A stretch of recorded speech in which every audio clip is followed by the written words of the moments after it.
this year has been like the best year of my life. I have to say. Yeah, I think so.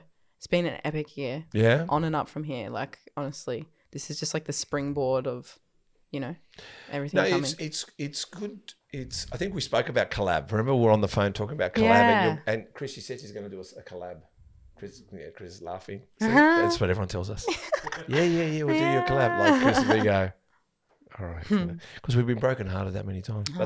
But I think that, it's really hard to find like-minded business people. Everyone everyone thinks they're a business person, and everyone wants to use the word frivolously entrepreneur. And it's funny that they use entrepreneur even though they're on 50K a year. Like me, if you're an entrepreneur, you're earning 6 figures, if not 7. Yes, so you're worth that. And I can't. And I find it hard to say that word myself because there's a level or a belief I think I'd like to be at to call myself entrepreneurial because then I have not just a bit of wisdom, but a lot to offer. So I think I like that. People throw maybe I've been throwing it, not with myself, with others around me, but like I said, if this crew you're with are, like I said, you're gelling and working it out and working collab as well, keep going. Because I've seen him a little bit online. I don't know him personally, but I mean, firstly, he looks amazing for his age. I mean, besides, I'm not saying for his age, he's still very young. He's epic. But he's quite open and he talks. He's so authentic. Authentic, and he talks about his youth and his dark side and light side. So he's good. Maybe we'll have him on. I don't know. He looks quite fit as well himself. Yeah, he trains so hard. Yeah. I've trained with him a few times, twice, I can't remember. But it's just, he's incredible in all aspects of life. And like you said, like he said the other day, I shared it the other day, show me your friends, I'll show you your future. You need to surround yourself with like-minded, supportive people. And well, my that was said. My dad used to say that. It was always said. They say, "Show me your friends, and I'll tell you who you are." And it's true because if your friends are, say, potheads, there's 4 or 5 of them, and they're all smoking pot. I guarantee you're smoking pot. Yeah.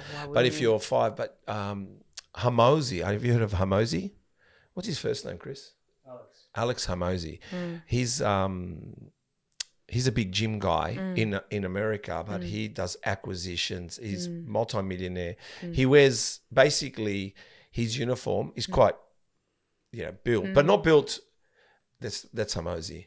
Oh, he wears a flannel. Yeah, love. White t-shirt, cap, and sometimes he's got a breathing thing for his nose. So this guy here said, sometimes in life, and I feel like even at 54, it's amazing. Even at 54. You're transitioning between friends or people you really don't have a connection with, but yet you haven't found your people yet. Yeah. And there's that fucking Bermuda Triangle bit in the middle. And I feel like that Bermuda Triangle is the scariest part because all of a sudden you want to go back because you're alone, if that makes sense. So you want to go back and... Don't be scared because without contrast, expansion doesn't occur. Oh, right, okay. That's been like my quote of the week. I've said that 3 times. Well, no joke. Like literally without contrast, without realizing, these people aren't my people, you can't expand and grow and realize who your people are. It's incredible, man. You're very young and you're very wise, and I'll give you that much. I think. Cheers. Well, that's about it. That's it. Let's wrap it up. That's it. That's the podcast.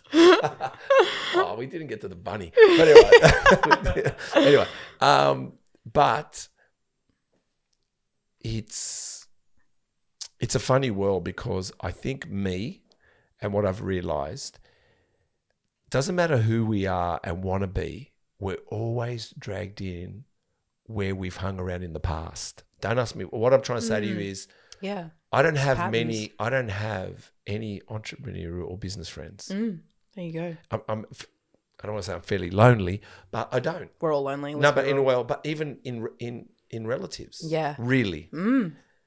But you're the black sheep. Well, not yes and no because I'm probably the only one with tattoos as well, except I have a niece and my uncle. But what I'm trying to say is that sometimes you want to go and find your people. It's but polarity. in that journey, you're lonely, and you keep getting called back by by the people in the past, and you go back, and then you realize, no wonder I don't want to be here. Yeah. Because all you hear is not from everyone, but you hear the whinging, the sad stories. Yeah. Everything is commiserate, misery. Like I'm just saying, I'm not saying that, but it's like I'm thinking, and actually, they don't get on with you because when you have your opinion, they go, oh, like that's like they don't. I don't know what it is. I don't know what it is. I feel like that's polarity. So that's how you break old patterns. If you're wanting to grow, you need to break old patterns. Oh, fuck it. It's still going. Yeah. Well, break it. Like you have to go through that. And then literally someone said to me the other day, like, pop a bottle of champagne, you've just reached polarity. Like you're realizing it's a bit lonely. It's a lonely point. You're realizing who you are not, and you are expanding into who you want to be and who you shall be. And that's all. It's hard. Don't let the devil win. Well, there you go. Yeah. We'll get her into the podcast, Chris. Get her and Linda.